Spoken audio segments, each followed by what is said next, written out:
ராமேன்னு சொல்லுங்க. சகோதரி பக்கத்தில் வரல, ஏன்னா ஒரே ஆக்கள் தான் இந்த அடுத்த. ஆனால் நம்ம பிள்ளைகளை என்ன செய்வோம்? ஒளிச்சு வைப்போம். அது வேண்டாம். காக்கைக்கும் தன் குஞ்சு. அவன் நம்ம பிள்ளைகளை சொன்னா நமக்கு எவ்வளோ, நம்ம பிள்ளைங்களுக்கிட்ட ஒரு தப்பு இருக்குன்னு வைங்களேன், நம்ம மேக்சிமம் மறைப்போம். இல்லை நம்ம எவ்வளோ ப்ரொடெக்ட். ஆனால் அடுத்த ஆள் பிள்ளைங்கன்னா இன்னைக்கு சோசியல் மீடியாஸே அதை வச்சு தான் ஓடிட்டே இருக்கு. ஒரு சின்ன குறையோ ஏதோ ஒன்று தெரிஞ்சிட்டு இல்லாததை வச்சே ஓட்டுறாங்க. ஆமென். ஒரு மகன் தகப்பனின் நிர்வாணத்தை வெளியே தோற்றினான், அவன் மேல சாபம் வந்துச்சு. 2 பிள்ளைங்க தகப்பனின் நிர்வாணத்தை மூடி போட்டாங்க, அவங்க மேல ஆசீர்வாதம் வந்துச்சு. எந்த குடும்பத்தை சொல்லிட்டு இருக்கிறேன்? நோவா குடும்பம். இப்போ விஷயத்துக்கு வருவோம். இதை கேட்டத ராஜாவால தாங்க முடியல. சரி, கர்த்தர் ரட்சிப்பார்னு பார்த்து நிலைமை கைவேறி போய்விட்டதே என்று சொல்லி 33வது வசனத்துல ராஜா ஒரு ஆள் அனுப்பி எலிசாவிட்ட சொல்றாரு. என்ன சொல்றாருன்னா, இதோ இந்த பொல்லாப்பு யாரால் வந்துச்சு? கர்த்தரால் வந்துச்சு. நான் இனி காத்திருக்க வேண்டியது என்ன? நான் இனி கர்த்தருக்காக காத்திருக்க வேண்டியது என்ன? இந்த போராட்டத்தின் காலத்துல சில காரியங்கள் நமக்கு கைவிட்டு கைமீறி போறது போல இருக்கும். சில வெள்ளம் பெருக்கு நமக்கு தலைக்கு மேல உயர்றது போல இருக்கும். எல்லாமே கைவிட்டு போறது போல இருக்கு. அந்த டைம்ல இந்த இஸ்ரவேலின் ராஜாவுக்குள் எழும்பின கேள்வி போலதான் நமக்குள்ளும் இப்படிப்பட்ட கேள்விகள் எழும்பும். இனி நான் கர்த்தருக்கு காத்திருக்க வேண்டியது என்ன? இப்படி புதிய ஏற்பாட்டில் ஒரு காரியம் கைமீறி போயிட்டு. என்ன காரியம்னா, எவிருவுடைய மகள் அவள் வியாதியா இருக்கும்போது இயேசுவை அழைச்சிட்டு வரும்போது, வீட்டு பக்கத்தில் வரும்போது அவள் என்ன செய்து விட்டாள்? மரித்து விட்டாள். மரித்ததும் வீட்டிலேருந்து வந்தவங்க என்ன சொல்லுவாங்க தெரியுமா? இனி போதகரை, இனி அவரை கூப்பிடாதீங்க. நான் இவ்வளோ நாள் காத்திருந்து மாறுதல் வரும்னு பார்த்தா எல்லாமே கைமீறி போய்விட்டது, எல்லாம் கைவிட்டு போயிட்டு. நான் இனி கர்த்தருக்காக காத்திருக்க வேண்டியது என்ன? நான் இந்த சரித்திரத்துக்குள் போகவில்லை, ஆனால் இதில் ஒரு வேர்டை வந்து இப்படிப்பட்ட கேள்வியோடு, இனி நான் எதுக்கு காத்திருக்கணும்? இனி நான் என் பாடை பார்த்துட்டு, என் வழியை பார்த்துட்டு, நான் என் பாட்டுக்கு என்ன வாய்க்கப்படுதோ அதை பிடிச்சிட்டு போகிறேன் அப்படின்னு யாராவது இங்கேயோ வெளியோ இதை கேட்டுட்டு இருக்கிறீங்கன்னா, உங்களோட பிரத்யட்சமாய் பேசுகிறத என் ஆவியில் உணர்கிறேன். அவன் இந்த வார்த்தை சொல்லும் போது எலிசா மூலம் கர்த்தருடைய வார்த்தை எப்படி உண்டாச்சு தெரியுமா? 7வது அதிகாரத்தின் 1வது வசனம். அப்பொழுது எலிசா கர்த்தருடைய வார்த்தையை கேளுங்க, நாளை நேரம் சமாரியாவின் வாசலில். அதன் அர்த்தம் என்ன? எல்லாம் கைவிட்டு போச்சுன்னு புலம்பாத, எல்லாம் கை கூடி வரப்போகுது. ஆமென். எல்லாம் கைமீறி போகல. ஹல்லேலூயா, ஹல்லேலூயா. நாளை இந்நேரம் உனக்கு ஒரு காலம் உண்டு. ஹல்லேலூயா. இவன் நினைச்சா எல்லாம் முடிஞ்சது. அப்பதான் வார்த்தையை கேளு. அதன் அர்த்தம் என்ன? சூழ்நிலையை வச்சு உன் விசுவாசத்தை மாத்திராத, உன் தடத்தை மாத்திராத, எல்லாம் கை கூடி வரும்.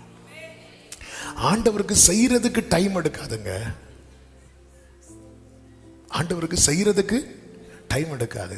ஆனா ஆண்டவர் அவர் செய்யணும்னு நினைச்ச டைம்ல தான் செய்வார். முதல் நாள்ல என்ன படைச்சார்? வெளிச்சத்தை எப்படி படைச்சார்? உண்டாகட்டும். அப்போ இது வந்து அவர் ரொம்ப கஷ்டப்பட்டு படைச்சாரா, சிம்பிளா படைச்சாரா? சிம்பிளா படைச்சிட்டு அடுத்த நாள் வேலையை விட்டார். பார்த்தீங்களா? சாயங்காலம் விடியற்காலம் ஆகி. சூரியன் என்னைக்கு படைச்சா? 4வது நாள். நியாயப்படி சூரியன் என்னைக்கு படைச்சிருக்கணும் தெரியுமா? முதல் நாள்ல படைச்சிருக்கணும். அவருக்கு இது ஒரு மேட்டரே கிடையாது. இன்னைக்கு இதுதான் பண்ணணும்னு நினைச்சாருன்னா அதான் பண்ணுவார். மரியாளா இருந்தாலும் அவரை அவசரப்படுத்த முடியாது. ரொம்ப பேசினா ஸ்திரியை உனக்கு எனக்கும் என்ன, போய் பந்தியில் உட்காரு, மீதி நான் பார்த்துக்கிறேன், அவ்வளோதான். இங்கே வந்து புலம்புறான். இனி நான் காத்திருக்க வேண்டியது என்ன? கொஞ்சம் கொஞ்சம் வாய வச்சுட்டு சும்மா இரு. நாளைக்கு இந்நேரம், அதன் அர்த்தம் நாளைக்குள்ளே நாளைக்குள்ளே நாளைக்குள்ளே காத்திருக்கிற ஒவ்வொருவருக்குள்ளும் இந்த நம்பிக்கை பிறக்கட்டும்.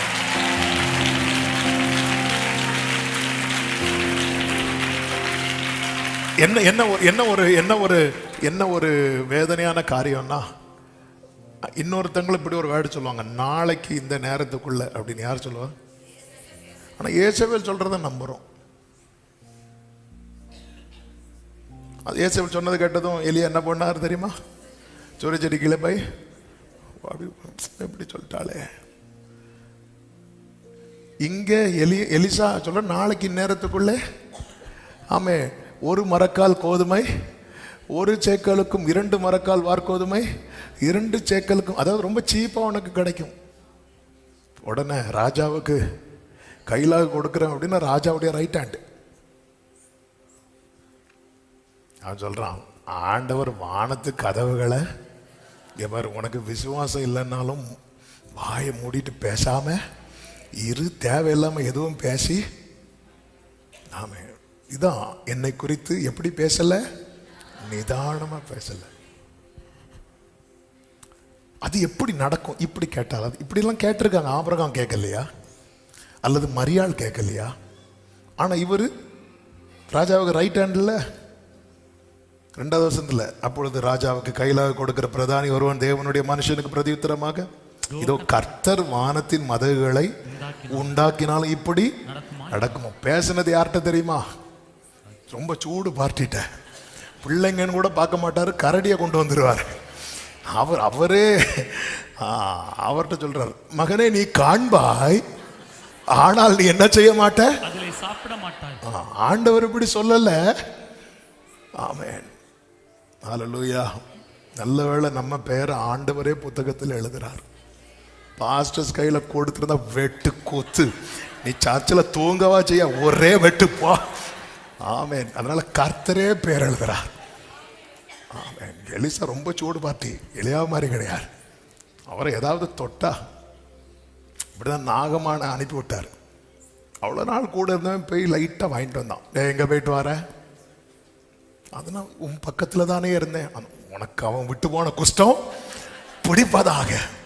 சிலருக்கெல்லாம் வரம் கிடச்சிட்டுன்னு வைங்களேன், நம்மளை உரத்துக்கு கூட ஆகாது, போட்டு தள்ளிடுவாங்க. இவர் சொல்லிட்டார், நீ அதை காண்பாய், புசிக்க மாட்டாய். கரெக்டாக அப்படியே நடக்குது. ஆமென். இன்னைக்கு கர்த்தர் தருகிற வார்த்தை, இனி நான் காத்திருக்க வேண்டியது என்ன? அன்று சொல்ல, நாளைக்குள்ள ஒரு நாள் நீ கண் விழிக்கும் போது பார்வோனுக்கு முன்னாடி யோசேப்பை நிறுத்தினது போல உன் ஸ்தானத்துக்கு முன்னே கர்த்தர் உன்னை நிறுத்துவார்.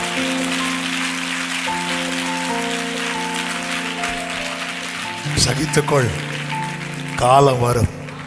கர்த்தர் செய்ய நினைத்தது. சத்தமா ஒரு ஆமேன்னு சொல்லுங்க. எழுந்து நிற்கலாமா? விசுவாசத்தோடு இந்த பாடலை பாடி ஜெபிக்க போகிறோம். இன்னும் 2 பாயிண்ட் இருக்கு. கர்த்தருக்கு சித்தம்னா அடுத்த வாரத்தில் கேட்கலாம். ஹல்லேலூயா.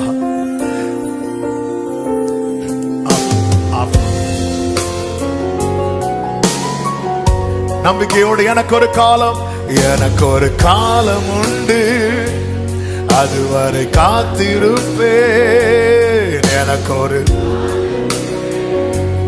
அதுவரை காத்திருப்பேன்.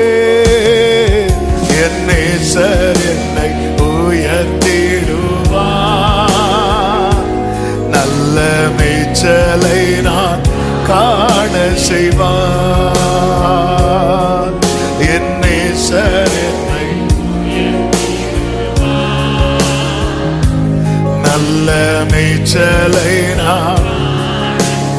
சொல்லுங்க, நானாக காத்திருக்கவில்லை, நானாக காத்திருக்கவில்லை, அவரே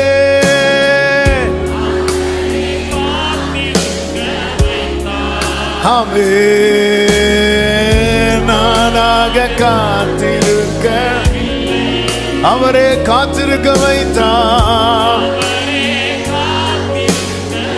சொன்னதை செய்வார், சொன்னதை செய்வார். நிச்சயமாக சாத்தியமாகும். நடந்தே தீரும், சொன்னதை செய்வார்.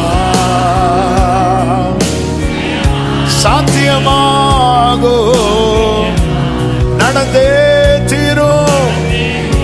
வானம் பூமி, வானம் பூமி ஒளிந்தாலும்.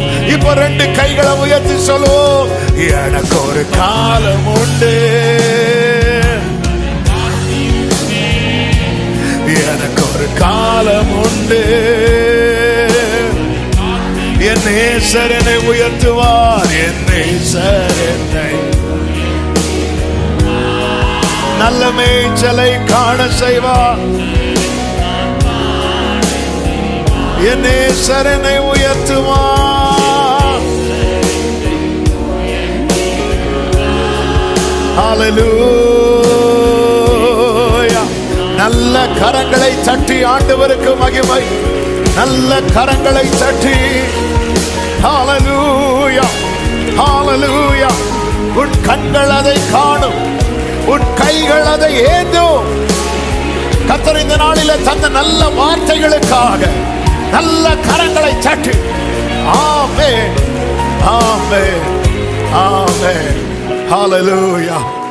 வலது கரத்தை வானத்துக்கு நேராக உயர்த்தி இடது கரத்தை இருதயத்திலே வைத்து, ஜீசஸ், ஆண்டவரே, யோபு போல நிதானமா பேசணும். இனி நான் காத்திருக்க வேண்டியது என்ன? அப்படி ஒரு புலம்பலின் வார்த்தை வாயில வந்துடக்கூடாது.